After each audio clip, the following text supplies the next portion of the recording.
Je me sens heureux de me retrouver au milieu de vous. Je sais que je viens de notre service. Cela ne nous empêchera pas de parler de la part de Dieu. Vous vous sentez bien ce midi? Vous avez mangé à la maison avant de venir? Je vais vous garder pendant 4 heures du temps. Si je viens de prêcher, si je vais prêcher pendant 4 heures. Parce que je termine aujourd'hui, n'est-ce pas? Et après quoi, je retourne chez moi à l'Équateur. Ou bien j'ajoute 5 heures du temps. Non, nous allons traîner aujourd'hui. Je demande un peu au pasteur qu'il me laisse un peu cette petite liberté de faire une prédication de 4 heures.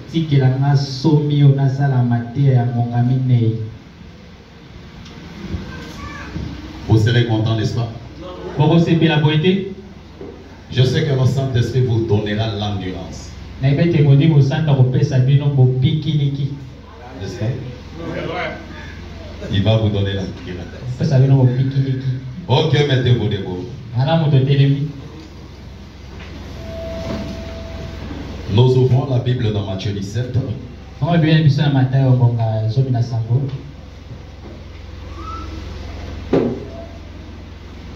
Matthieu 19 plutôt.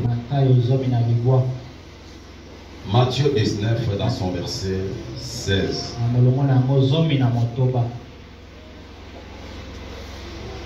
Et voici un homme s'approcha et dit à Jésus: Maître, que dois-je faire de bon pour avoir la vie éternelle? Jean 17 dans son verset 1 à 3.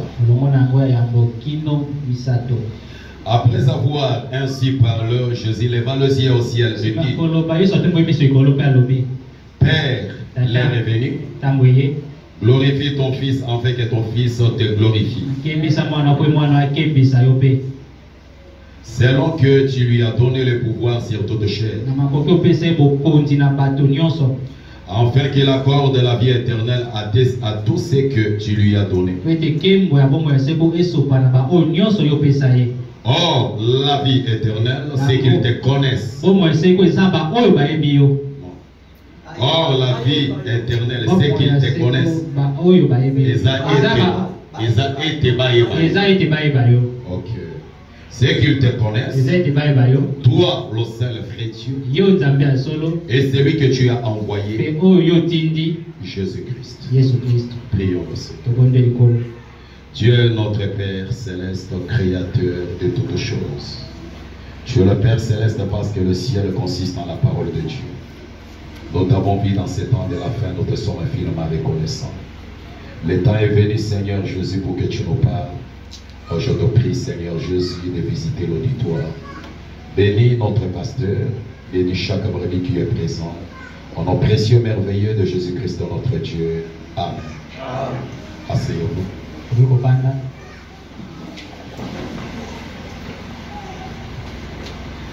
Amenez-moi un peu le petit mouchoir. Non, ça y est ici. Ok, nous continuons toujours avec le 7e saut et la vie éternelle.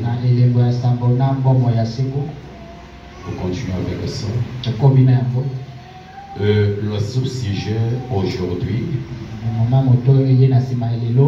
c'est la perfection de Dieu. C'est ce que nous allons voir dans notre grand sujet, le 7e saut et la vie éternelle. Beaucoup à dire et beaucoup à lire. Et vous allez me supporter aujourd'hui parce que je lirai beaucoup. La foi vient de ce qu'on entend. De ce qu'on entend, la parole de Dieu. Nous n'avons rien. Nous, nos Éphésiens 4. Tout ce que nous faisons, c'est que répéter ce qui a été dit par le message. Car le message de vie vient de Frère Branham. Alors le Frère Branham, comme je vous l'avais dit la fois passée, ce n'est pas un homme ordinaire. C'est le Seigneur Jésus-Christ qui a revêtu un corps de chair. Il a travaillé lui-même dans ce temps de la fin. Il a prêché lui-même dans ce temps de la fin. Le frère Branham a dit, Dieu pouvait nous prêcher à travers la ligne. Dieu pouvait nous prêcher, nous apporter la parole de Dieu à travers la ligne. Il pouvait le faire à travers les étoiles, à travers le rivière. Il pouvait apporter la parole de Dieu à travers même les soleils, les animaux, etc. Mais il ne l'a jamais fait et ne le fera jamais. Il s'est trouvé un canal aussi. Et ce canal aussi c'est long. Dans ce temps de la fin, il s'est trouvé William Branham, un canal sud, pour te parler mon frère, pour te parler ma soeur, afin que chacun de nous reçoive la vie éternelle. Parce qu'après tout, la vie éternelle c'est un mystère. Ce mystère doit être révélé au temps de la fin à ceux qui ont existé dans la pensée de Dieu dès avant la fondation. Ce sont les concernés de ce mystère. La perfection de Dieu. Je vais récapituler un tout petit peu. Le frère Branham dit qu'au commencement du monde, c'est le temps qui entra dans... Plutôt c'est l'éternité qui entra dans le temps.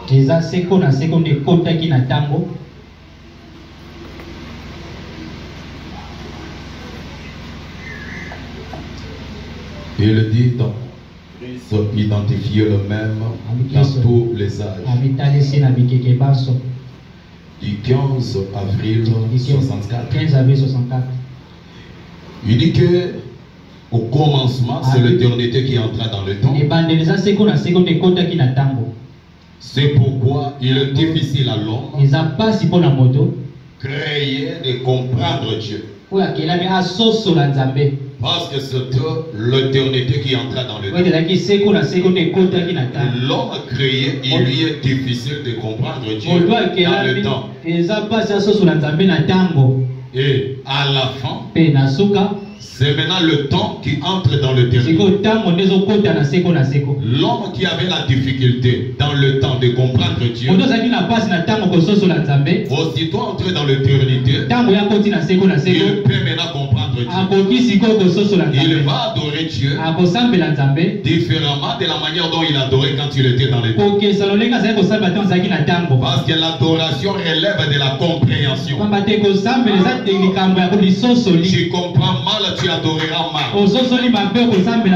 Tu comprends correctement, tu adoreras correctement. Peu importe que nous puissions crier tout haut dans la prière,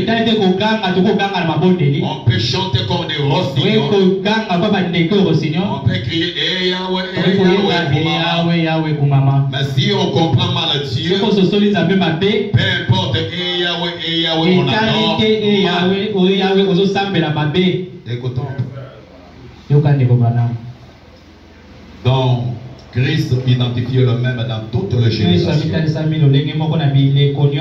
Version Shekinah, paragraphe 69. Jusqu'à 70. Il dit ceci. Au commencement était la parole, et la parole était avec Dieu, et la parole était Dieu, et la parole a été faite chair, et elle a habité parmi nous. Eh bien, au commencement, c'est lorsque le temps a commencé, lorsque l'éternité est entrée dans les temps. Ah, si on me suivait, eh bien, dissipé, le temps retournera dans l'éternité. Nous avons une époque où l'éternité était entrée dans le temps. Et il y a aussi une époque où le temps doit entrer dans l'éternité. Vous dites amen. C'est l'éternité. Écoutez, le frère, on n'en va plus loin. Évidemment, le temps, c'est aussi l'éternité. Mais le temps, c'est une durée allouée. C'est une brèche simplement. Il y a une brèche. C'est ça la durée allouée. Il y a un commencement et une fin. Mais après tout, ce n'est que l'éternité. Nous avions essayé un peu de parler de cela. Et on a rodé tout autour de ça. Et ce matin, nous allons voir quelque chose d'autre. Donc nous entrons dans notre sujet. Un jeune homme riche posa à Jésus cette question. Maître, que dois-je faire de bon pour avoir la vie éternelle? Que dois-je faire de meilleur pour avoir la vie éternelle? Que dois-je faire de bon pour avoir la vie éternelle? Écoutez Jésus répondre à cette question. Il lui a posé la question. Écoutez la bonne réponse. Ce n'est pas tout ce que Jésus disait là. Honore ton père, honore ta mère. Les jeunes hommes riches vont répondre à Jésus. Je fais tout cela toute ma vie. Cependant, moi, il n'y a pas de salut. Il n'y a pas de vie éternelle. Je paye mes dîmes. J'aide un peu les pauvres. Je ne prends pas la femme d'autrui. J'honore mes parents. Donc quand tu as respecté la loi mosaïque, je le fais. Malgré ça, en moi, il n'y a pas de vie éternelle. Que dois-je faire de bon pour avoir la vie éternelle? Jésus répond, Jean 17 dans son verset 3. Oh, la vie éternelle, c'est qu'ils te connaissent. C'est qu'ils te connaissent. Est-ce que vous me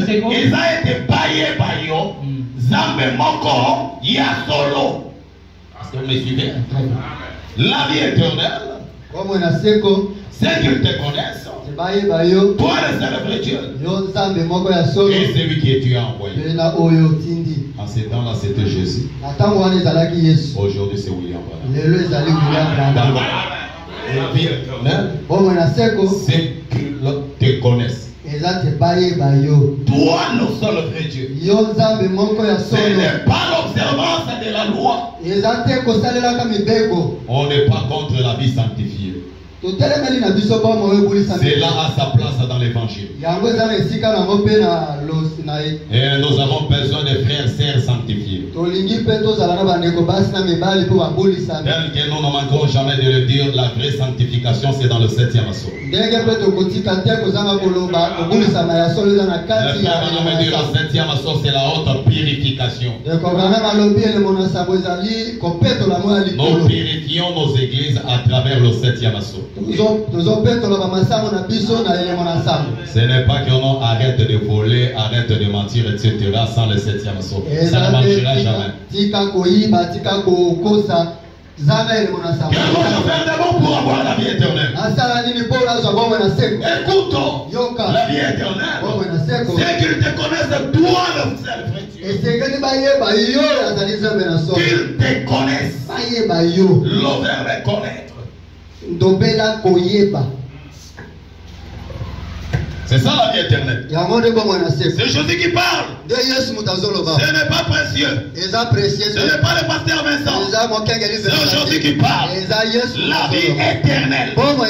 Parce que depuis que j'ai commencé, je ne fais que parler de la vie éternelle. La vie éternelle consiste à connaître le seul vrai Dieu. Le verbe est connaître.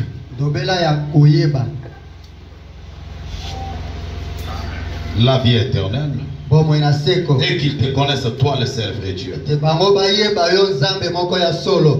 vie éternelle, ce n'est pas chanter. La vie éternelle, ce n'est pas prier. Tu peux chanter plus que tout le monde, mais ne pas posséder la vie éternelle. Tu peux prier plus que prier. Bougeons même les colonnes du temple. Ils avaient la fait au voler même la toiture de la maison. Ne pas posséder la vie éternelle. La vie éternelle, on n'est pas crié. Tout cela c'est bon. Mais la vie éternelle implique la connaissance du vrai Dieu. Voilà pourquoi Daniel nous dit le temps dans lequel nous vivons, c'est le temps où toute la connaissance de Dieu doit être déversée pour que les gens connaissent le vrai Dieu. C'est la connaissance qui amène à la vie éternelle. Tu peux faire des choses de prière. Tu peux prier pendant 7 jours sans rien manger. Et ne pas posséder les saints. Ne pas avoir la vie éternelle. Nous les voyons. Chez les dénominationnels. Et le prix au-delà même. Mais quand ils meurent, ils partent tout droit en enfer sans escale. Tout droit en enfer. Parce qu'ils ne connaissent pas le seul vrai Dieu. La vie éternelle, il faut connaître le seul vrai Dieu. Il a été prédit à l'ouverture du 7e assaut. Les sages connaîtront leur Dieu. Et ils en auront la vie éternelle. À l'ouverture des sceaux. Nous aimons beaucoup les sceaux. Les sceaux nous a révélé nous. Le sceau ont révélé votre pasteur. Ils m'ont révélé. Ils ont révélé chacun de nous. C'est la manifestation des fils de Dieu. C'est les sceaux qui nous manifestent. Ni de Dieu les sceaux, personne ne serait manifesté. Et nous enseignons ces choses, nous les prêchons à cause des sceaux. Ni de Dieu les sceaux, nous prêcherons comme les dénominationnels. Nous penserons comme les dénominationnels. Nous prierons comme les dénominationnels. Nous chanterons comme les dénominationnels. Mais grâce aux sceaux, nous avons une nouvelle vision. Car nous avons reçu notre connaissance. Daniel 12. Je vous ai dit qu'aujourd'hui nous allons beaucoup lire. Si tu as faim, en tout cas, essaye un peu de signaler au huissier. Tu sors, bon, normalement, tu vas te chercher un petit cake là, tu manges rapidement et tu retournes. Mais je sais que si le Saint-Esprit est là, vous ne sentirez même pas cette faim-là. Écoutez Daniel 12. Dans son verset 4, écoutez. Toi Daniel, tu as secret ces paroles. Et faire le livre jusqu'au temps de la fin. Hier alors le liront. Et la connaissance augmentera. C'est le rouleau. C'est le livre. Jusqu'au temps de la fin. Et quand on arrivera à la fin, plusieurs vont lire les rouleaux. Les livres qui est dévoilé. Plusieurs le liront. Et la connaissance augmentera. La connaissance augmentera. Quand les gens vont lire le rouleau au temps de la fin. Hébreu 8. Écoutez ce qu'il dit là-bas. Dans le livre d'Hébreu. Daniel a dit, Daniel a lobby, plusieurs le liront et la connaissance augmentera. Dans son verset 10 à 11. Écoutez. Mais voici l'alliance que je ferai avec la maison d'Israël. Après ces jours-là, dit le Seigneur, je mettrai mes lois dans leur esprit et je les écrirai dans leur cœur. Et je serai leur Dieu et ils seront mon peuple. Aucun n'enseignera plus son concitoyen, ni aucun son frère en disant connaît le Seigneur. Non, impératif. Connais le Seigneur. Car tous me connaîtront. Depuis le plus petit jusqu'au plus grand au temps de la fin, personne n'enseignera son concitoyen tout en disant connais le Seigneur. Non, tous me connaîtront depuis le plus petit jusqu'au plus grand d'entre eux. Tous me connaîtront. Moi le seul vrai. Osée 6. Osée Motoba. Écoutez. Osée 6 dans son verset 6. Écoutez. Car j'aime la piété et non le sacrifice. Et la connaissance de Dieu plus que les holocaustes. J'aime le sacrifice. C'est bien. J'aime la piété plutôt. Et non le sacrifice. C'est bien. Et la connaissance de Dieu plus que les holocaustes. La connaissance du vrai Dieu. J'aime cela plus que les holocaustes. Plus que le fait de prier. Plus que le fait de chanter. Plus que le fait de sauter. Plus que le fait de jeûner. J'aime cette connaissance. Voilà pourquoi le pasteur vient de dire.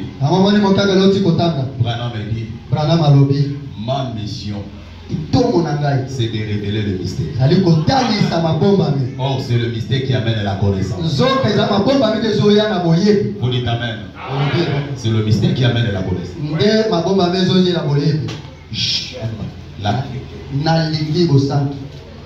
La connaissance plus que tous les holocaustes.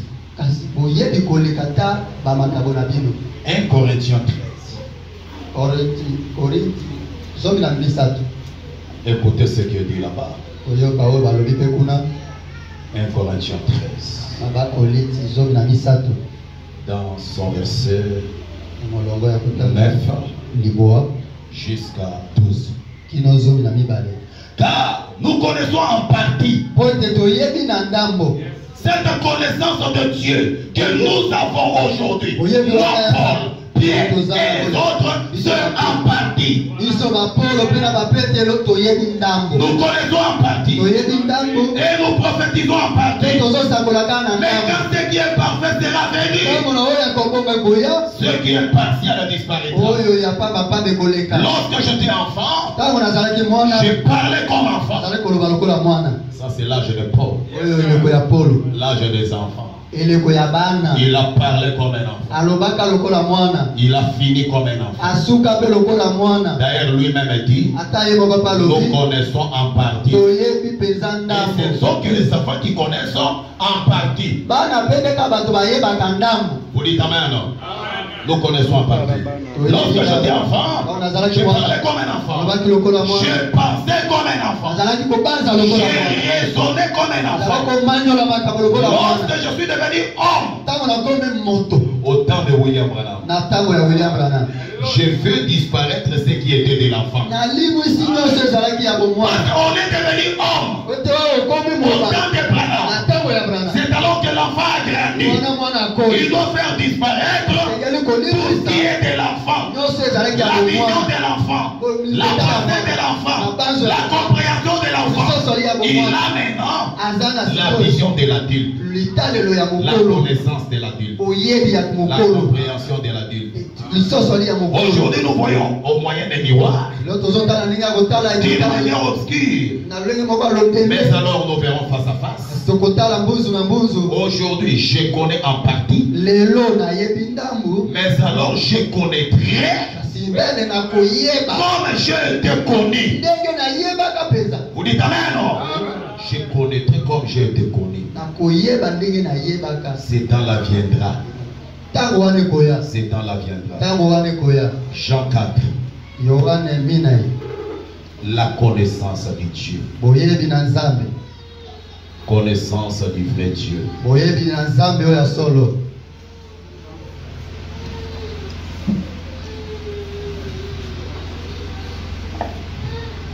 Excusez-moi, je ne suis pas un évangéliste. Nous avons beaucoup besoin des évangélistes. Je ne suis pas aussi un évangéliste. Voilà pourquoi je lis beaucoup. Jean 4, dans son verset 5, vous allez comprendre quelque chose là. Écoutez. Il arriva dans une ville de Samarie, nommé Sichar, près du champ que Jacob avait donné à Joseph son fils. Là se trouvait le puits de Jacob. Votre attention, hein? Là c'était le puits de Jacob. Jésus, fatigué du voyage, était assis au bord du puits. C'était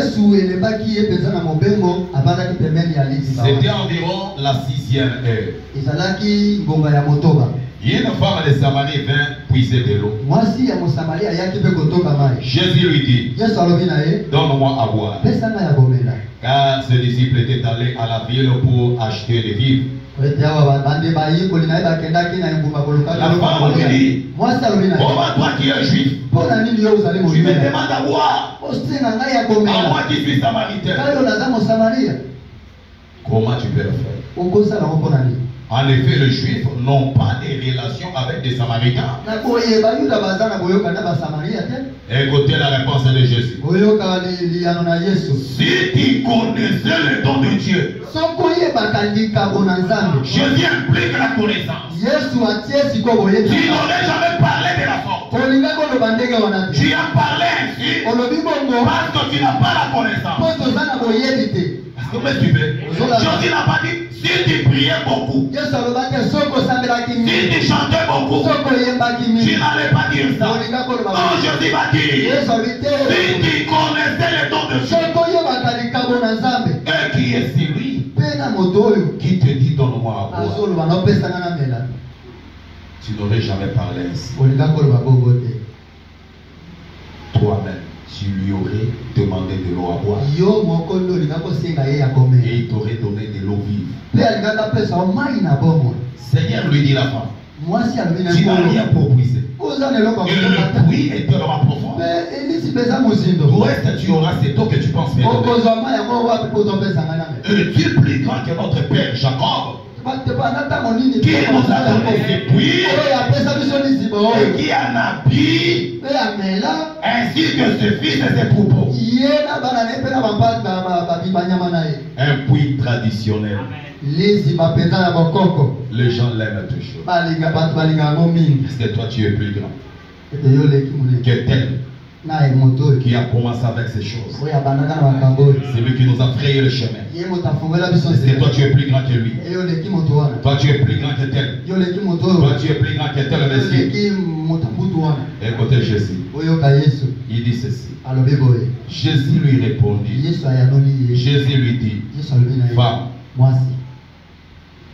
Seigneur, lui dit la femme,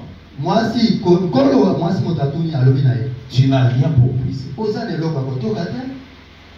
Et le puits est profond. D'où auras-tu cette eau?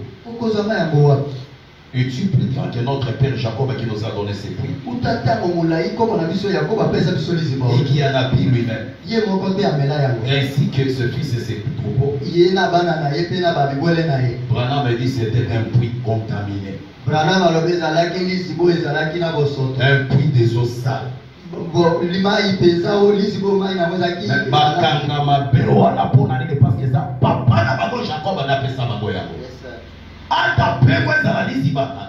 Libulu na Jacob, mais ils allaient déjà contaminer maïs ici et béba. Jésus lui répondit, quiconque boit de cette eau aura encore soif. Mais celui qui boira de l'eau que je lui donnerai n'aurai jamais soif. Et l'eau que je lui donnerai deviendra en lui une source d'eau qui jaillira jusque dans la vie éternelle. La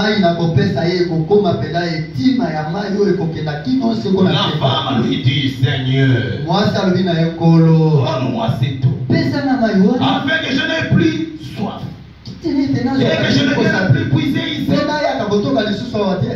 Va, lui dit Jésus, appelle ton mari et viens ici. La femme répondit, je n'ai point de mari. Jésus lui dit, tu as eu raison de dire ça. Je n'ai point de mari. Tu as eu 5 maris. Et celui que tu as maintenant n'est pas ton mari. C'est-à-dire le 6e. Tu as eu 5 maris. Au courant des âges. Tu as eu Paul. Tu as eu Irénée. Tu as eu Martin. Tu as eu Colomba.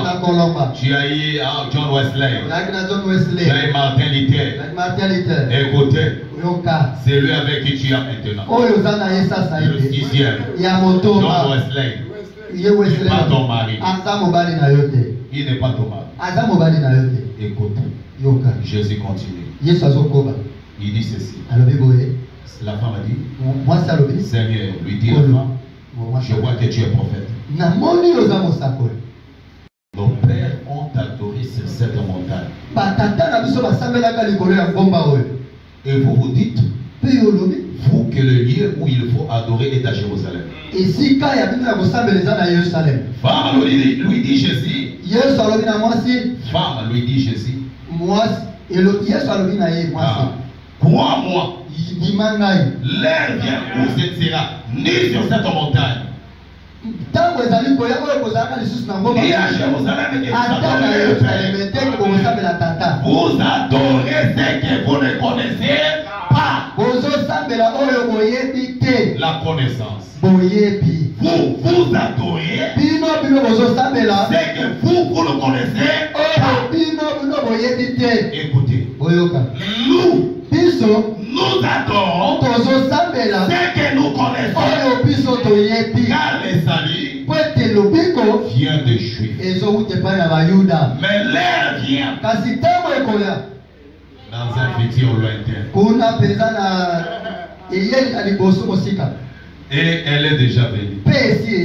Où les vrais adorateurs adoreront le Père en esprit et en vérité. Car ce sont les adorateurs que le Père demande. Dieu est esprit. Il faut que ceux qui l'adorent l'adorent en esprit. Vous adorez ce que vous ne connaissez pas. Mais nous, quand nous adorons, nous adorons ce que nous connaissons.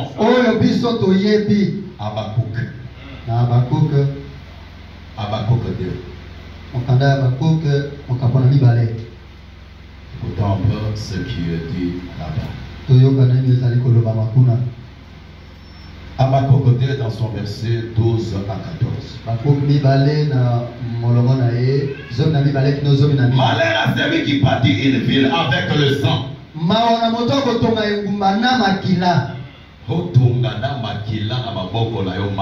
à celui-là. Et vous savez, le frère Branham dit, il ne suffit pas de prendre un fusil, faire sauter la tête de ton frère.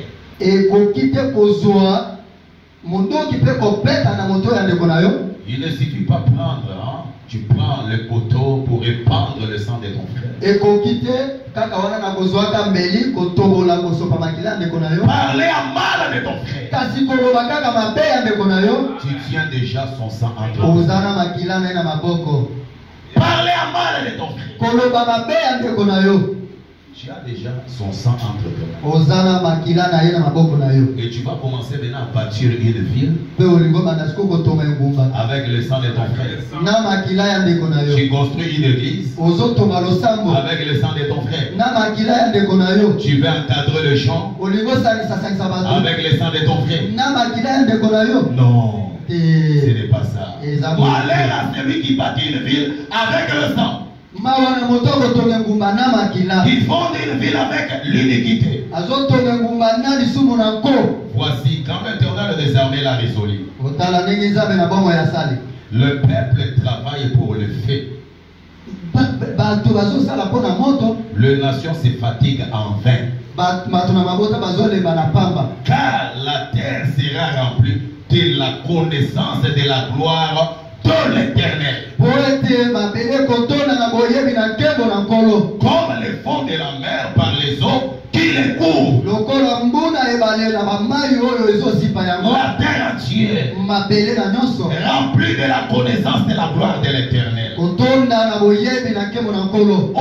de la fin, tel que Daniel le dit, quand le livre sera ouvert, la connaissance de Dieu remplira la terre. Au temps de la fin, rappelez-vous, la vie éternelle consiste à connaître le seul vrai Dieu. Lisons maintenant le frère Branham.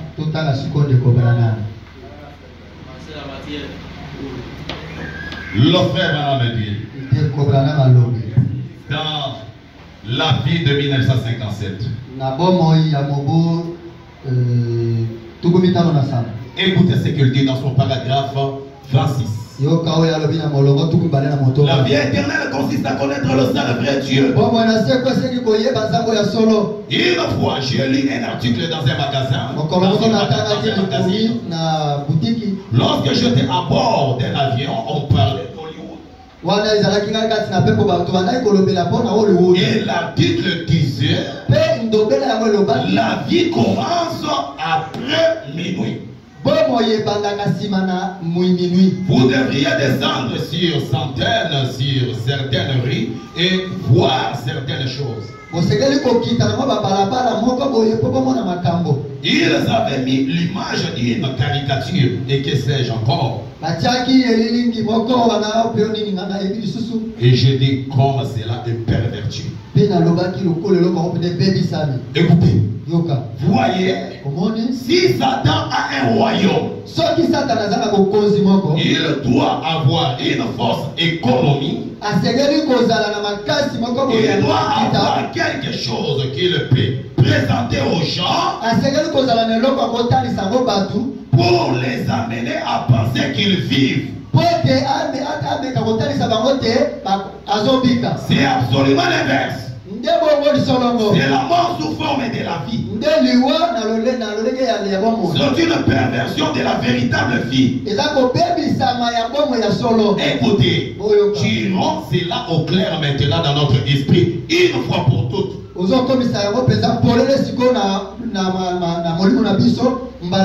Il n'existe qu'un seul moyen pour avoir la vie.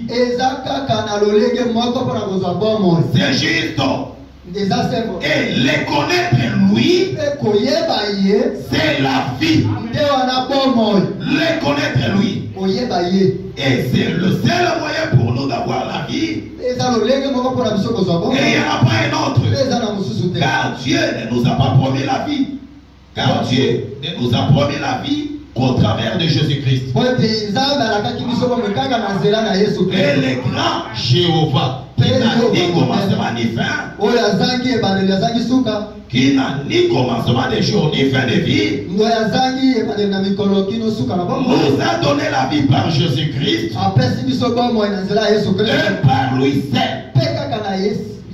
Écoutez, il ne s'agit pas simplement de les connaître comme étant une bonne personne. Il ne s'agit pas simplement de l'adorer comme il devrait l'être. Je reprends. Il ne s'agit pas simplement de les connaître comme étant une bonne personne. Il ne s'agit pas simplement de l'adorer comme il devait l'être en tant que Dieu. Il le Dieu. Il le Dieu. Mais ce qu'il faut, c'est les connaître. Voilà. Ce n'est pas l'adorer. Non, ce n'est pas l'adorer. Mais les connaître lui, c'est la vie. Les connaître lui, c'est la vie éternelle. Tu peux adorer comme tu veux. Si tu ne le connais pas, tu n'as pas de vie. Tu n'as pas la vie éternelle. Il ne s'agit pas de l'adorer comme une bonne personne. Il ne s'agit pas de le chanter seulement. Non. Le connaître lui, c'est la vie. Le connaître lui, c'est ça la vie. Vous le connaissez, vous avez la vie. Vous ne le connaissez pas, il n'y a pas la vie. Jésus glorifié. Paragraphe 23. Écoutez le frère. Je pense que chaque personne devrait adorer. Oh non, nous adorons tellement. Nous aimons l'adoration. Chez nous, quand on se met à genoux, 3 heures du temps, 4 heures du temps, on est toujours à genoux. Frère Bonamedi, il ne s'agit pas de l'adorer. Le connaître lui, c'est ce qui donne la vie éternelle. Mais on le connaît quand on a la connaissance. Écoutez le prophète. Jésus glorifié, paragraphe 23. Je pense que chaque personne devrait adorer. Devrait adorer le Seigneur Jésus dans la sincérité du cœur. La pureté du cœur. Mais c'est la seule ne suffit pas. Vous dites même non. Tout le monde devait adorer. Tout le monde devait chanter. Mais c'est la seule ne suffit pas. Non, nous adorons tellement. On est connu comme une église qui adore tellement. Nous adorons dans la pureté du cœur. C'est la seule ne suffit pas. Je crois que chaque homme devrait avoir foi en Dieu. Une foi victorieuse en Dieu. Mais ce n'est pas encore cela. Écoutez. Quand je prie pour un malade, le malade est guéri. Oh non, ce pasteur-là, il a une grande foi. Quand il prie pour les malades sont guéris. Il a une foi victorieuse. Branham dit, mais cependant, ce n'est pas encore cela. Voyez-vous, si aller à l'église, être membre d'église, payer le dîme, adorer Dieu et toutes ces choses que nous faisons aujourd'hui, si c'est là qu'on appelle religion, si c'est cela qu'on appelle religion, Dieu a été injuste en condamnant Caïn. Car celui-ci avait accompli tout cela. Caïn était un vrai adorateur. Il adorait le vrai Dieu. Le même Dieu que son frère. Mais tellement qu'il n'avait pas la connaissance de ce Dieu-là qu'il adorait, il n'avait pas la révélation. Caïn a fini sa course en enfer. Il a fini sa course en enfer. La communion par la rédemption. Je file vite pour ne pas vous retenir pendant 4 heures. Écoutez ce que déclare le frère. Paragraphe 42. Oh non, c'est l'adoration. C'est la prière. Il faut chanter Dieu. C'est une bonne chose. L'adoration est secondaire. Je dis l'adoration de Dieu est secondaire. La chose capitale, c'est les connaître d'abord. Et ensuite l'adorer. Tu connais mal, tu adoreras mal. Tu le connais correctement, tu l'adoreras correctement. D'abord, il faut le connaître. Ils ont des églises ça et là. Ils adorent mal. Parce qu'ils ne connaissent pas le Dieu qui les adore. Tout le monde glorifie Jésus dans son église. Ils connaissent ces Jésus. Comme ils ne les connaissent pas, ils le font adorer mal. L'adoration est secondaire. Écoutez, la communion par la rédemption 42. Écoutez ce que déclare le frère. Jésus a dit, les hommes m'adorent, enseignant pour doctrine les traditions d'hommes. Ils adorent en vain. Quand on enseigne les traditions d'hommes, on adore en vain. Vous pourriez adorer le Seigneur et toutefois ne pas adorer de la bonne façon. Cela ne vous sauve, cela ne vous sera pas compté comme réconciliation. Parce que tu adores de la mauvaise façon. Tu adores le Seigneur. Toutefois ne pas adorer de la bonne façon. Cependant, tu adores le Seigneur. Et ce n'est pas de la bonne façon. Ce n'est pas de la bonne façon que tu le fais. Parce que si c'était de la bonne façon, ton culte serait agréé. Donc adorer Jésus-Christ d'après les traditions d'hommes, c'est adorer en vain. Quand tu adores d'après les enseignements d'hommes, d'après les coutumes que les gens se sont érigés dans leurs églises, tu adores en vain. Même si tu citais le nom de Jésus-Christ à la fin de ta prière, tu adores en vain. Même si tu chantais le nom de Jésus-Christ dans les cantiques, tu adores en vain. Parce que tu le fais d'après les traditions, d'après les choses du passé. Tu vas encore boire dans le puits de Jacob, alors que c'est un puits déjà contaminé. Il y a un puits qui marche, il y a un puits qui parle, il faut aller boire. Mais les gens ont les yeux fixés sur le puits du passé, le puits traditionnel, et leur adoration est vaine. Et quand le septième se s'ouvre, la connaissance du vrai Dieu remplit la terre.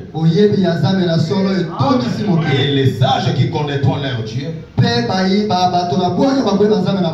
vont acquérir la connaissance et verront leur Dieu tel qu'il est, dans sa forme de la perfection.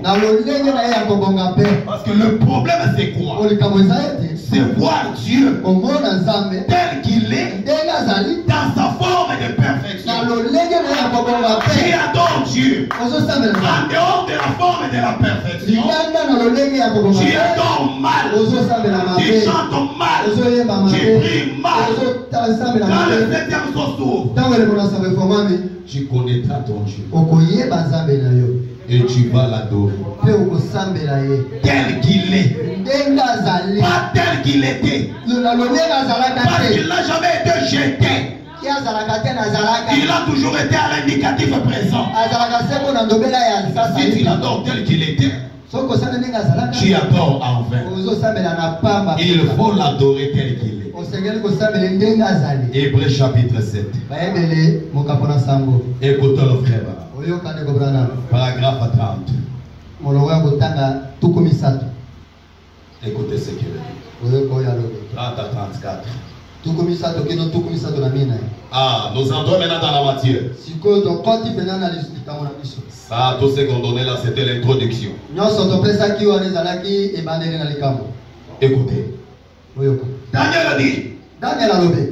En ce temps-là, on les lira. Et la connaissance augmentera. Il dit. Le sage connaîtront leur Dieu en ces jours-là et ils feront de grands exploits en ces jours-là. Les méchants ne connaîtront pas le Dieu du ciel. En ce temps-là, tous les sages connaîtront leur Dieu. Le méchant ne les connaîtront jamais. Le Dieu du ciel, ils vont penser l'adorer. Mais ça les connaître. Ils vont faire tout un tas de trucs. Mais ça les connaître. Il dit ceci. Les méchants ne les connaîtront pas.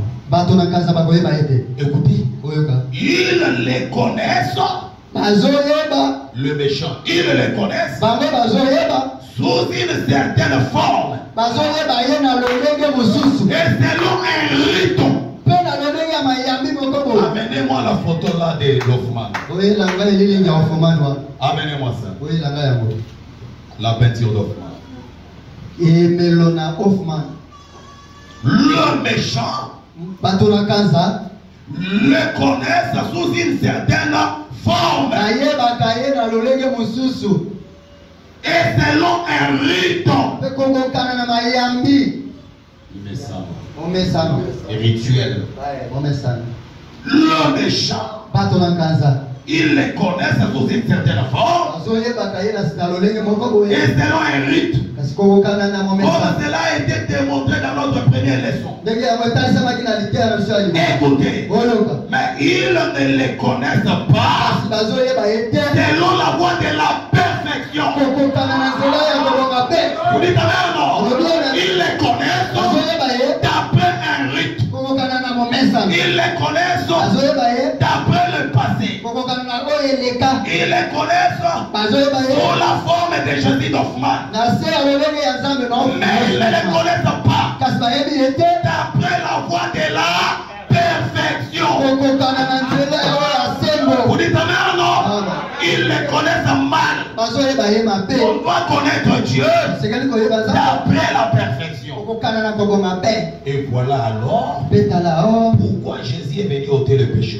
C'est afin que nous puissions être rendus parfaits et que Dieu puisse travailler par son église. Voilà où réside le secret. Vous dites amen, non? Voilà où réside le secret. Écoutez, c'est là que le monde devient aveugle. C'est là qu'ils veulent dire. C'est là qu'ils veulent vous dire que vous avez perdu la tête. Parce que vous connaissez Dieu selon la voie de la perfection. Et ils les connaissent d'après le rite. Ils les connaissent sous cette forme. Et quand vous présentez Dieu d'après sa forme de perfection, ils vous disent vous avez perdu la tête. Et ça ne va pas en vous. C'est là où réside le secret. C'est là que le monde devient aveugle. Quand vous leur présentez Dieu sous la forme de la perfection, ils deviennent aveugles. Ils veulent vous dire de n'importe quoi. C'est ça le secret. Dieu le connaître sous sa forme de la perfection. C'est ce qui donne la vie éternelle. Parce que la vie éternelle consiste à connaître le seul vrai Dieu. Pas selon un rite. Non, selon la voie de la perfection. C'est ça la vie éternelle. Nous avons la forme de la perfection à l'est. C'est Jésus d'Ophma. Mais quand nous quittons l'est, nous allons à l'ouest. Ça devient de l'histoire. Et l'adorer sous cette forme, tu adores enfin. Parce que ça c'est rituel. Les connaître sous la forme de la perfection, c'est ce qui donne la vie éternelle. Parce que nous ne sommes plus à l'est.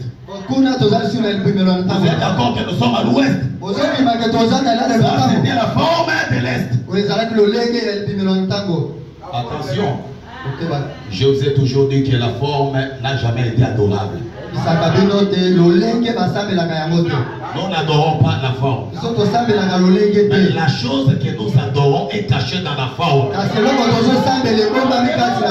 Vous dites amen.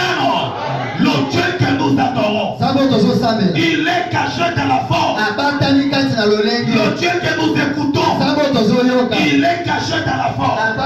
La forme n'a jamais été adorable. Non. Tu n'adoreras pas Dieu d'après la forme. Si tu le fais d'après la forme, tu auras combien de Dieu? Tu en auras combien? Tu en auras combien? Il a plusieurs formes. Et tu auras maintenant combien de Dieu? Non, on adore les fonds et non la forme. On adore la colonne de feu cachée dans l'homme. Le Père éternel, qui était en Jésus et qui est retourné aujourd'hui, s'est voilé dans l'homme Abraham. C'est ce Dieu-là que nous adorons. C'est là qu'il va le dire. Vous ne savez pas de quoi vous parlez. En effet, les choses du Seigneur sont une folie devant la sagesse de ces mondes. Écoutez, il parla à Abraham sous la forme d'un homme. Il parla à Moïse sous la forme d'un homme. Il parla à l'église sous la forme d'un homme. Son fils, le Christ Jésus. Et aujourd'hui, il parle par son église. Par l'église ouest du Dieu vivant. Par des vases d'argile. Je suis le serpent, vous êtes le serment. Je parle encore. Je parle encore. Et le monde le voit.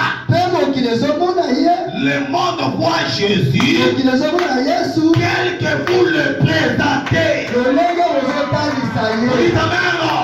Le monde voit Jésus. Tel que vous le présentez. Vous avez présenté Jésus sous quelle forme aujourd'hui? Si vous l'avez présenté sous la forme du passé, les gens vont l'adorer dans le passé.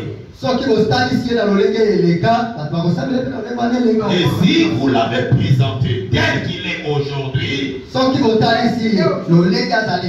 les gens vont l'adorer à l'indicatif présent. Ils vont l'adorer à l'indicatif présent. Écoutez, parmi l'un des mystères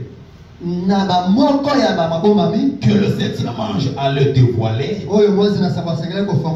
l'un d'eux, c'était le retour de la colonne de feu. Pasteur, est-ce que tu peux me trouver ça dans Monsieur Slay, paragraphe 262? Le de mystère que le septième ange dévoilait, C'est le retour de la colonne de feu. Pourquoi la colonne de feu retourne? Pourquoi est-ce qu'elle est retournée aujourd'hui? Dieu dans la perfection. Le retour de la colonne de feu. Prenez-moi ça. 260.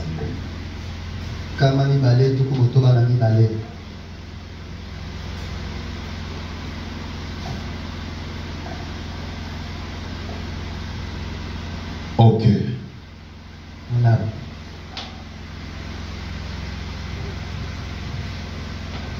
Voilà certains de ce mystère. Le retour de la colonne de feu. Amen. C'est la chose qui est censée arriver. Et nous la voyons.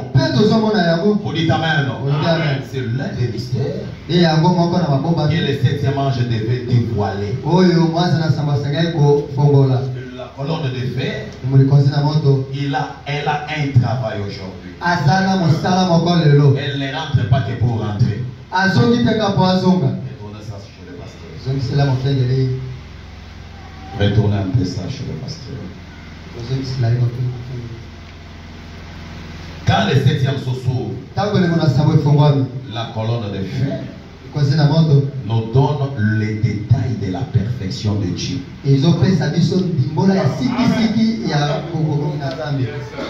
Quand le 7e s'ouvre, la colonne de feu qui est retournée, elle nous donne les détails de la perfection de Dieu. Un guide, écouteur frère. Paragraphe 35.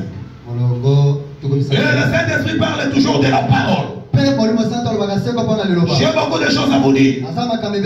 Vous ne pouvez pas les comprendre maintenant. Mais quand il sera venu, il vous guidera vers elle. Voilà pourquoi il y a eu les sauts. À la fin du 7e saut, le mystère de Dieu s'accomplirait. Savoir qui Dieu est, ce qu'il est, comment il vit, sa nature, son être. À ce moment-là, vous devriez être tout haut là-bas, tout en haut. Ici, voyez-vous, quand le 7e se s'ouvre, nous devons savoir qui Dieu est, ce qu'il est. C'est un homme. À l'ouverture du 7e saut, c'est un homme. Est-ce que vous écoutez?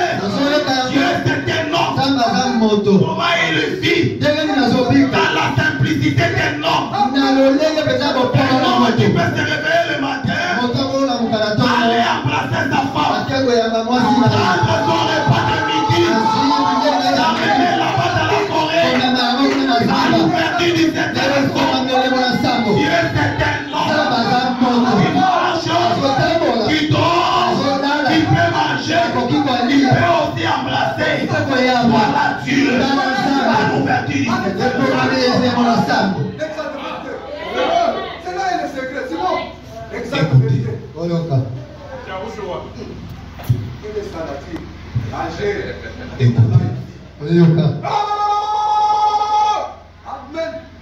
Voilà pourquoi il y a eu les sauts.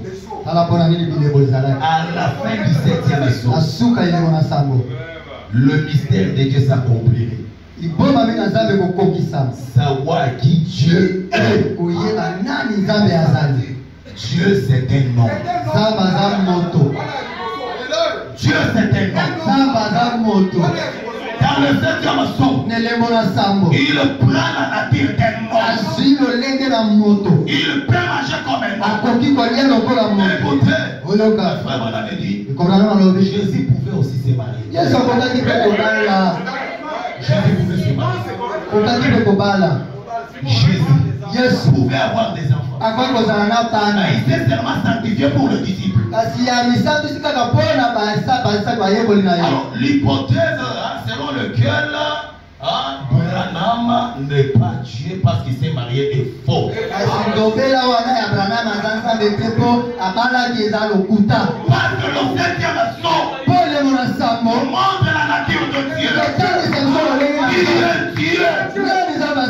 Quelle est sa nature? Comment il vit?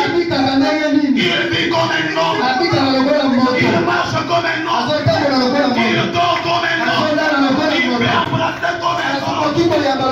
Il peut manger comme un homme. Voilà Dieu pour la voie de la perfection. Connaître cela, c'est la vie éternelle. Voilà pourquoi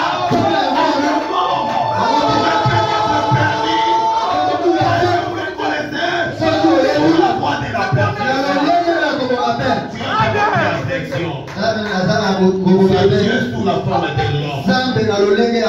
Voilà Dieu dans la perfection. À la vertu des 7e sons.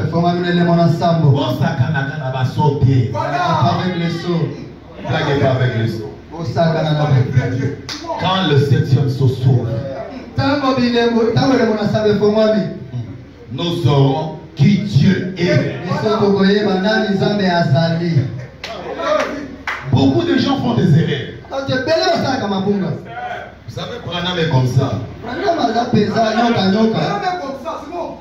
Et Dieu, il nous a envoyé des écritures. Et quand vous prenez certaines d'entre elles, elles sont en conflit.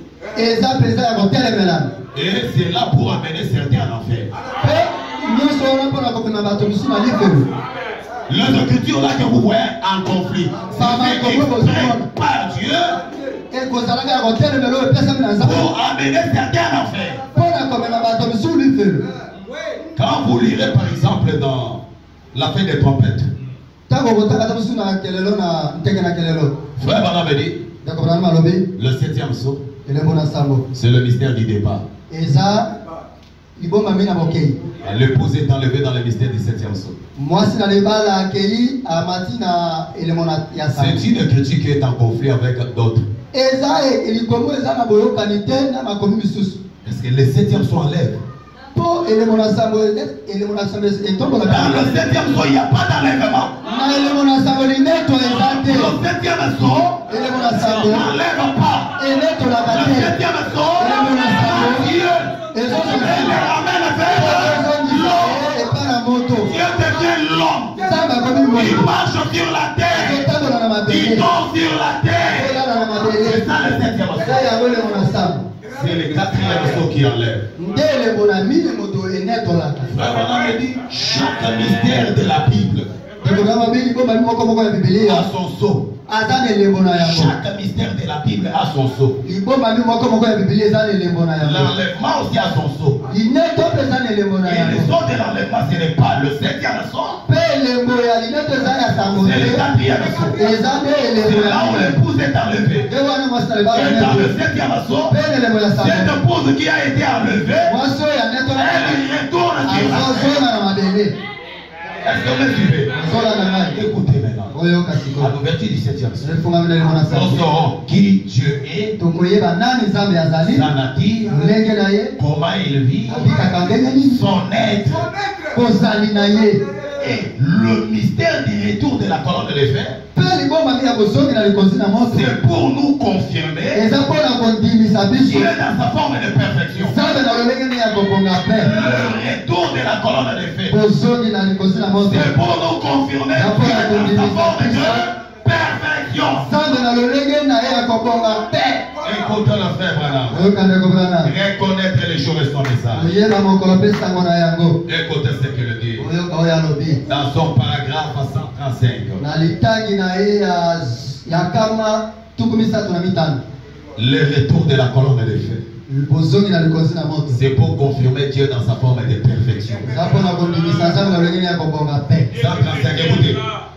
Mon cœur bondit de joie de savoir qu'au bout d'un moment, cette tente où j'habite sur la terre sera détruite. Mais que j'en ai une qui m'attend là-bas. J'essaye d'arracher un peuple.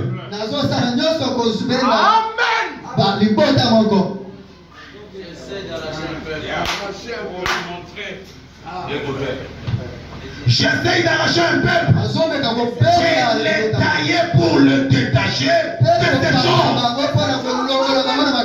Et pour de le faire sortir de là. De leur montrer par les Écritures que c'est Dieu qui se tient là. Avec la confirmation de la colonne de feu.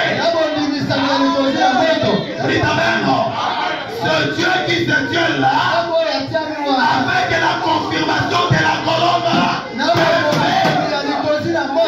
Vous regardez là-bas, ce Dieu qui se tient là, avec la confirmation de la colonne de feu. Ce Dieu, sous la forme de la perfection, c'est ça qui donne la vie éternelle. Par conséquent, je ne mourrai jamais. Je ne partirai pas. Même si aujourd'hui tu es tombé, ça n'a pas de rapport avec ton salut. Ça n'a pas de rapport avec ton éternité. Tu as mis Dieu sous la forme de la perfection. Sous la forme de la perfection. La colonne de feu est là pour confirmer Dieu dans la forme de la perfection. Écoutez. Écoutez.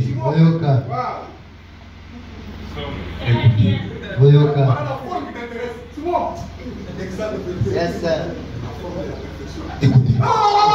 J'essaie d'arracher un peuple. Taillé pour le détacher de ces choses. Donc on vous taille pour vous détacher de ces choses. Et vous connaissez ces choses. Dieu est, le frère Bonhomme est en train de tailler les choses pour le détacher de toutes ces choses. De les faire sortir de là. De leur montrer par les Écritures que c'est Dieu qui se tient là avec la confirmation de la colonne de feu.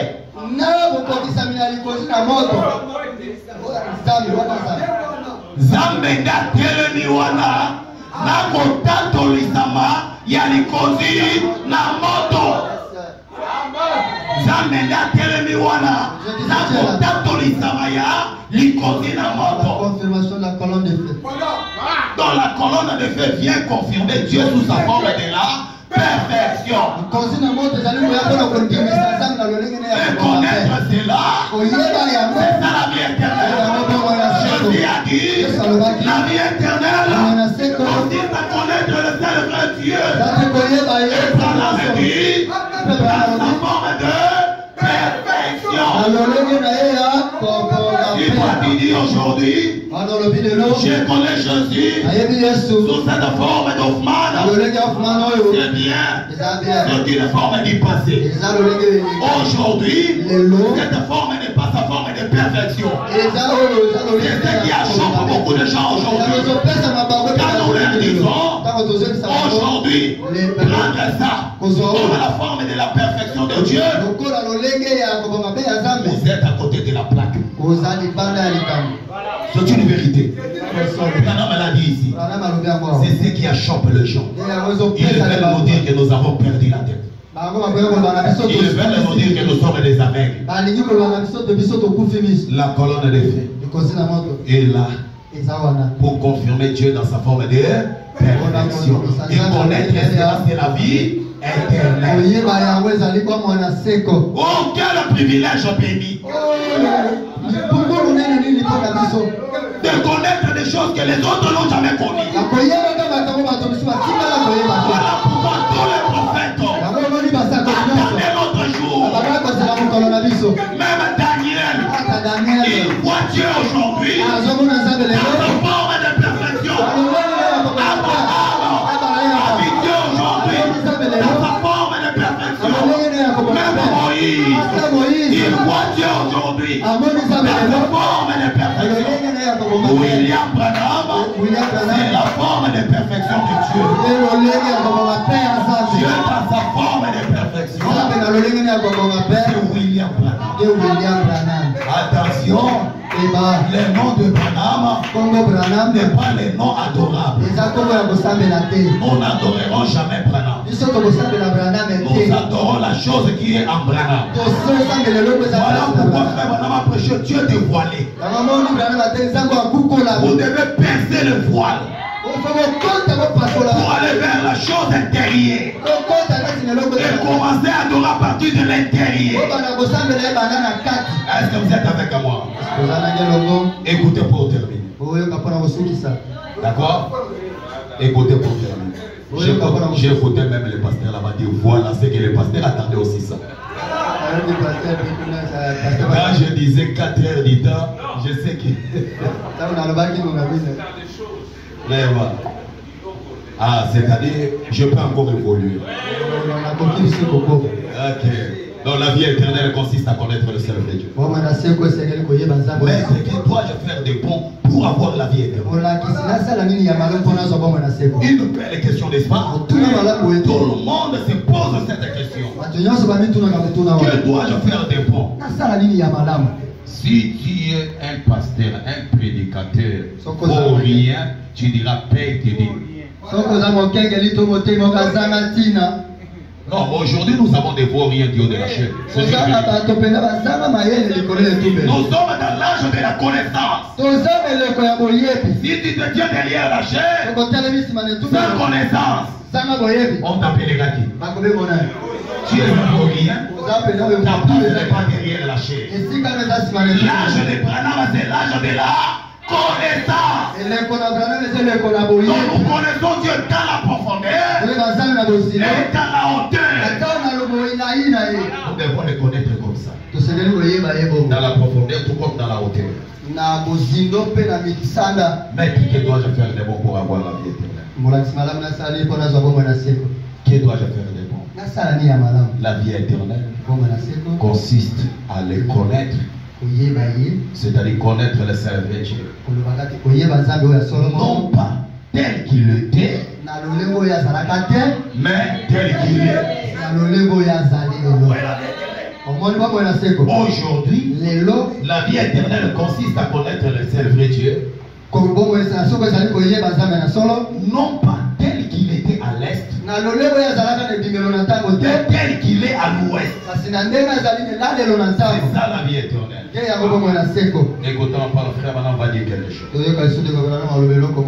Il y a ici un homme qui peut allumer la lumière. Version Shekinah. Écoutez. La fois 190. Écoutez la frère. Tandis que nous les chantons, Seigneur, que cela soit aussi le désir de nos cœurs. Nous marchons dans cette lumière. Qu'il en soit ainsi, Seigneur. C'est une merveilleuse lumière. C'est la parole. C'est Christ vivant parmi nous. Non, tel qu'il était, mais tel qu'il est.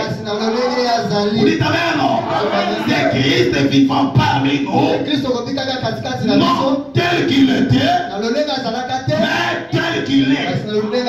Frère Branham dit,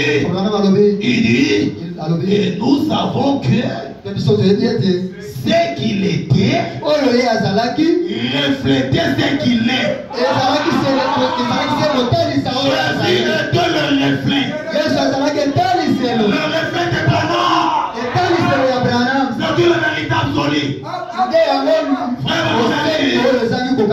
écoutez, Jésus était l'ombre. L'homme de bien venir. Jésus, quand il est venu, marchant sur la terre, il était aussi l'ombre. Il était le reflet. Les reflets de ce qui se fera à l'ouest. Voilà pourquoi Branham dit, il dit ceci. C'est la parole. C'est Christ vivant parmi nous. Non, tel qu'il était, mais tel qu'il est. Et nous savons que ce qu'il était reflétait seulement ce qu'il est. Vous dites amen. Ce qu'il méritait. Les gens craignent ces choses. Vous savez, le mal avec l'homme c'est quoi? Alingate bakumisa moninga na emutu. Oloba malamu na moninga na ye atumbuka de kotumbuka. On ne peut pas dire du bien de son prochain. Du coup, il ne veut pas qu'on qu'il si tu élèves l'autre, mais Branham me dit, si vous m'aimez, parlez du bien de ma femme. C'est Branham qui dit. Mais c'est une vérité absolue. J'ai même apprécié. Tu dis j'aime les pasteurs précieux. Mais quand tu minis là-bas, tu tailles ma femme en 1000 morceaux. Je ne m'aime pas. J'aime Jésus-Christ. Je dois vanter Branham. Et ça aimer Jésus-Christ. Tu ne peux pas dire que tu aimes Jésus sans vanter Branham. Tu dois vanter Branham parce que c'est la femme de Jésus. C'est une vérité. Pasteur précieux, la pasteur, ou à la pena tambola la molumba nyonso, pasteur zoko misangai. Oyo kakanami kiteboye, yo ano bokata kabasi na bokeseki. Yo kati bokeseki, c'est la preuve que tu ne m'aimes pas. Yango benande je tali se loko bande kolingangate. Zoko lingaki na kate bokeseki te. Tu ne pouvais pas faire ça. Est-ce que vous l'avez? Pour l'Igola, pas inangai. Ton amour envers moi. Dis du bien envers ma femme. Et qui est la femme de Jésus? C'est William. C'est lui qui est la femme de Jésus. Et quand nous sommes en train de vanter Branham, ça fait du plaisir à Jésus. Vous savez que nous entrons au ciel parce que nous avons aimé Branham. Quel privilège! Le fait de l'avoir aimé. Nous entrons au ciel. Et le ciel où nous partons, c'est le ciel même de Branham. Lui-même a dit, Branham, puisque tu as suivi ce chemin difficile, une vaste portion du ciel t'attend. Donc Dieu donne à Branham une vaste portion du ciel. Et nous faisons partie de cette vaste portion-là qui est donnée à Branham. Aza moto asakana na yete. Avec lui. Aza pe moninga na yota. Hein? Écoutez. Il dit.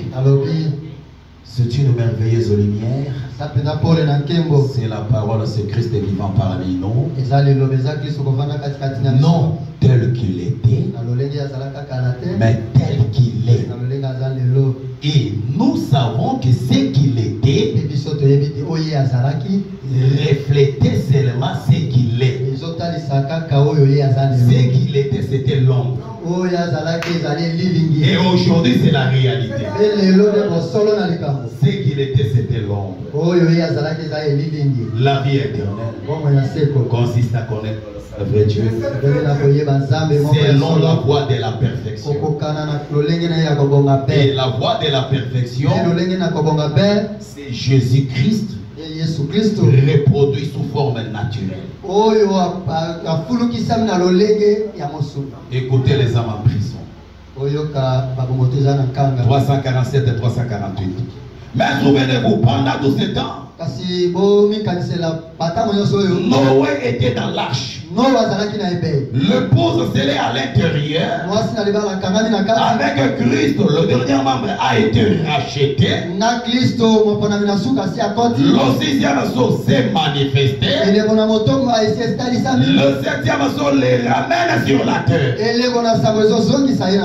L'agneau est venu prendre le livre de sa main droite. Et s'est assis et il a revendiqué son bien. Et ce qu'il avait racheté. Le troisième pôle, ça a toujours été ça. 3, c'est la perfection. Le ministère est arrivé à sa perfection. Quand il a reproduit Christ, de nouveau sous une forme naturelle. Quand il a reproduit Jésus-Christ de nouveau sous une forme naturelle.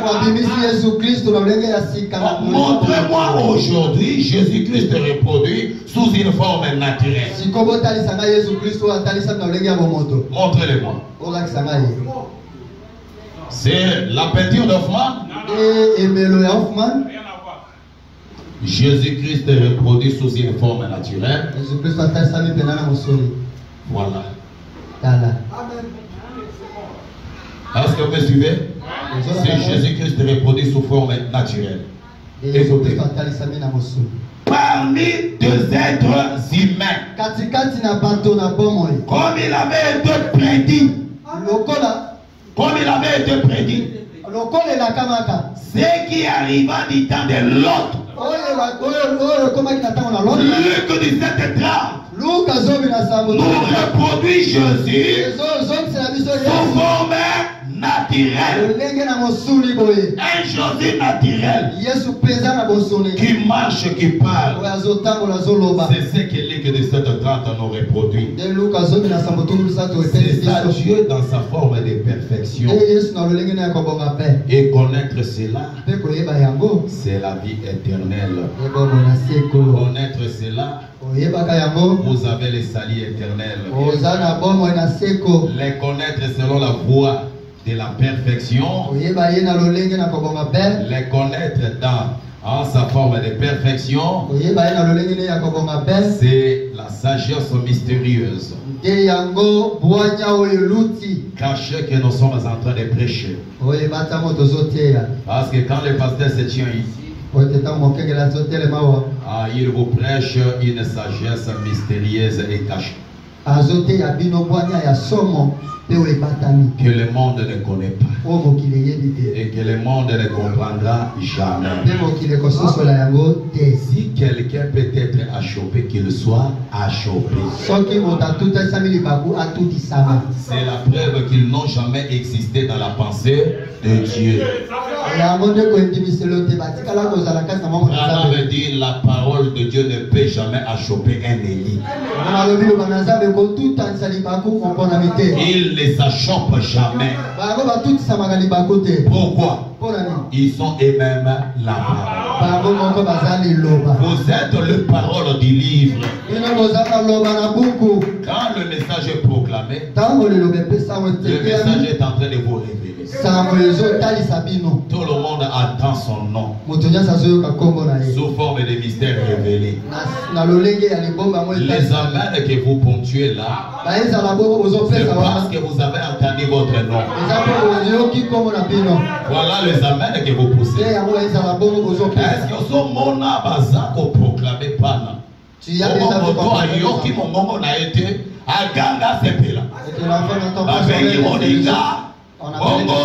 Babengi par exemple Kabongo Tumba. Yekotoyo Komorema Bosso Kongawi. Ici c'est ma bosso Maui. Allez Baba Zodawa. Du coup il commence à se chauffer. Kabongo Tumba abosote Nikolo. Yo pema bosso Kongawi oko c'est la bonganayo. Toi Maui tu sois ma bosso tu vas attendre ton tour. Quand c'est le tour de ma bosso comment on appelle ma bosso à sauter. Soki to kome na suka bateau to on a vraiment frustré, c'est-à-dire bayoka qui comme on a tous ceux qui ont entendu leur nom ne sont jamais frustrés. C'est comme le vieux disciple qui allait vers le maïs. Ils ont dit notre cœur ne brûlait-il pas au-dedans de nous? Quand il était en train de nous parler, quand il était en train de nous prêcher, vous savez, en train de prêcher, nous sommes dans l'éternité. Même si nous avions fait, nous oublions que nous avons fait. Si nous sommes malades, nous oublions que nous sommes malades. Parce que nous sommes entrés dans l'éternité. Là, il n'y a pas de maladie. Là, il n'y a pas de faim. Là, il n'y a pas de soucis.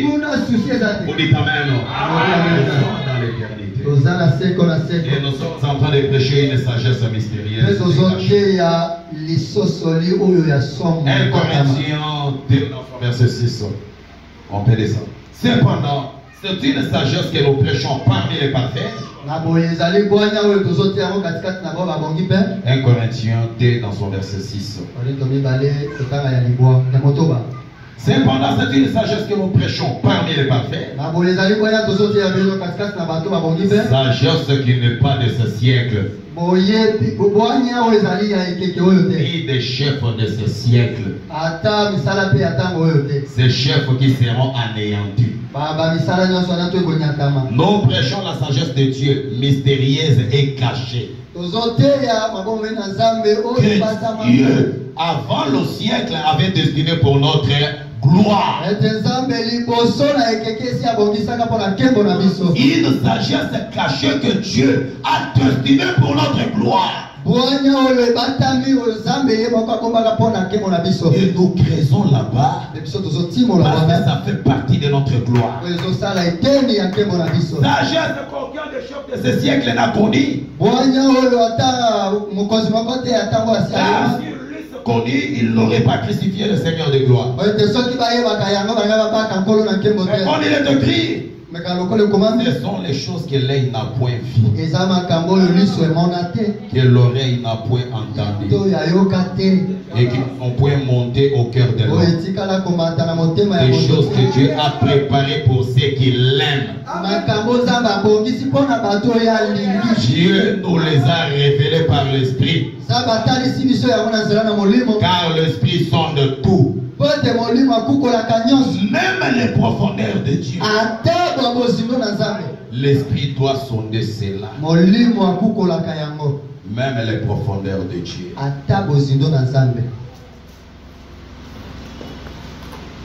Maître, que dois-je faire des bons pour avoir la vie éternelle? La vie éternelle consiste à connaître le seul vrai Dieu dans sa forme de perfection.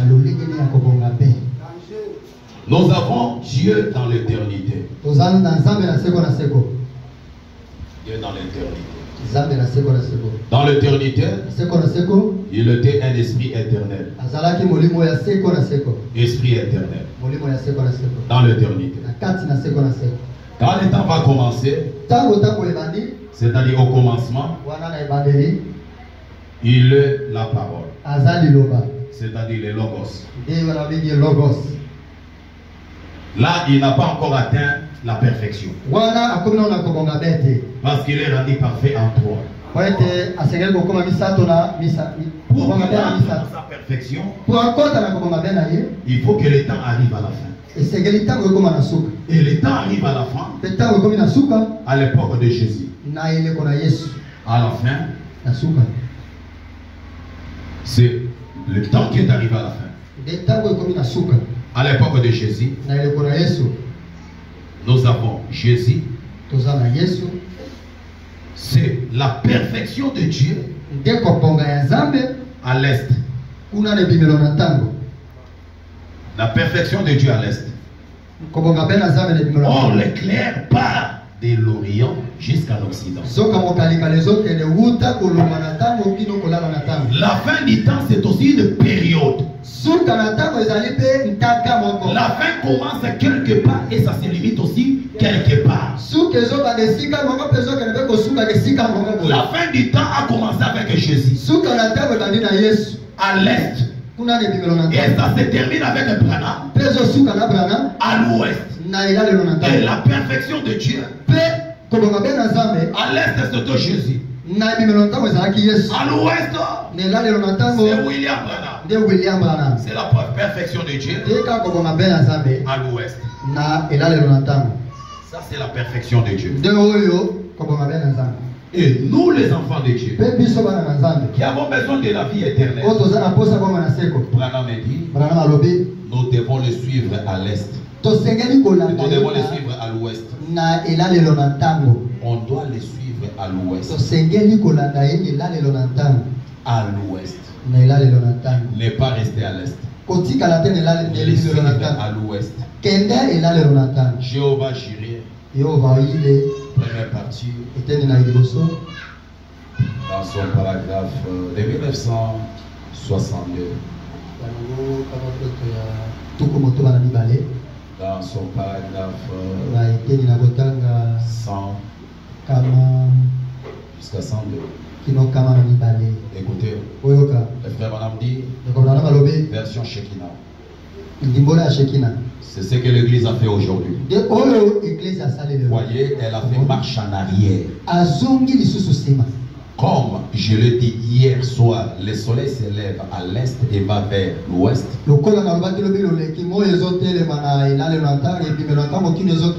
Et le Fils de Dieu a d'abord visité l'est. Puis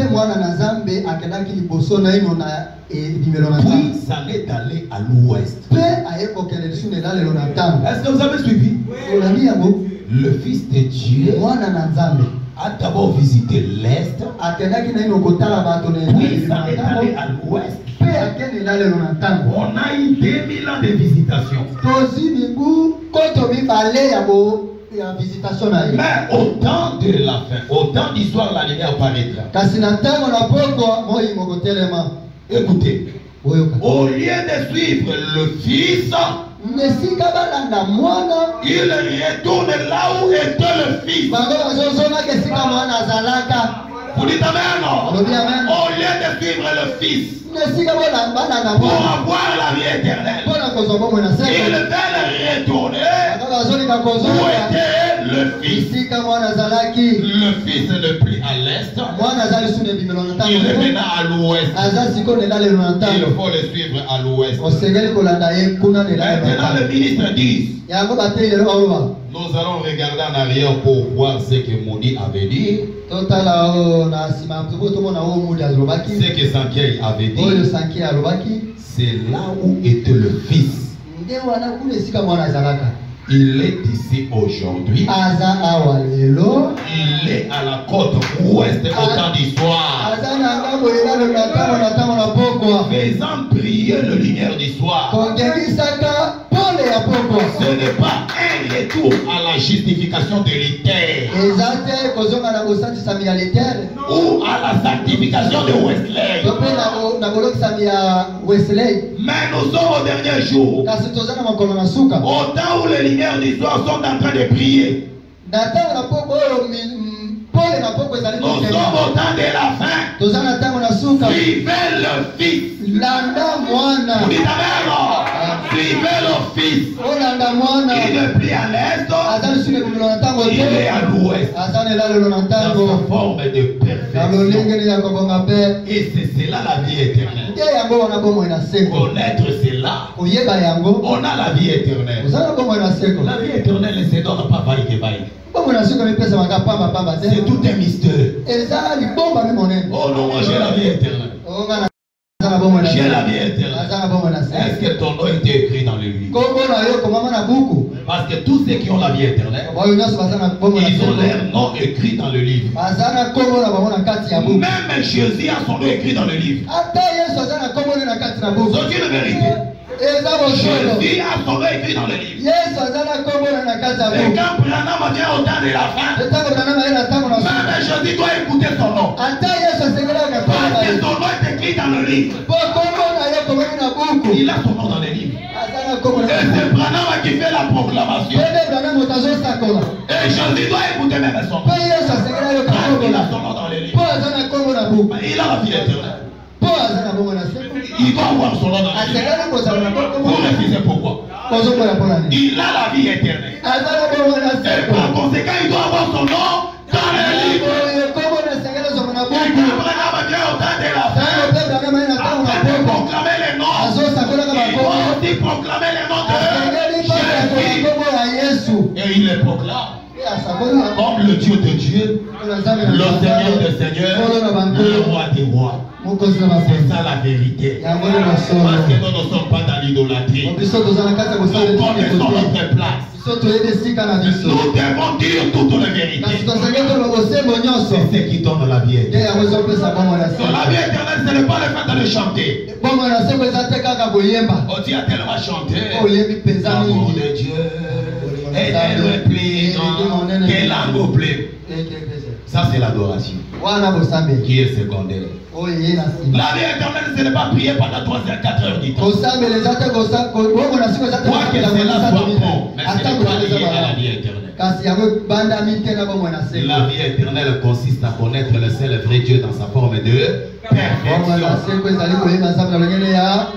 Mais laissez-moi te dire que toi aussi tu es la forme de perfection de Dieu. Parce que nous sommes dans le 8e jour. Nous ne sommes plus dans le 7e. C'est le 8e. Et toi-même, tu deviens la forme de la perfection de Dieu. On te regarde, on voit Dieu dans la perfection. Je regarde la terre là-bas, je vois Dieu dans la perfection. Je regarde chacun de nous, je vois Dieu dans la perfection. Dieu est en train de marcher, Dieu est dans la perfection. Tu parles, Dieu dans la perfection. Que le Seigneur vous bénisse.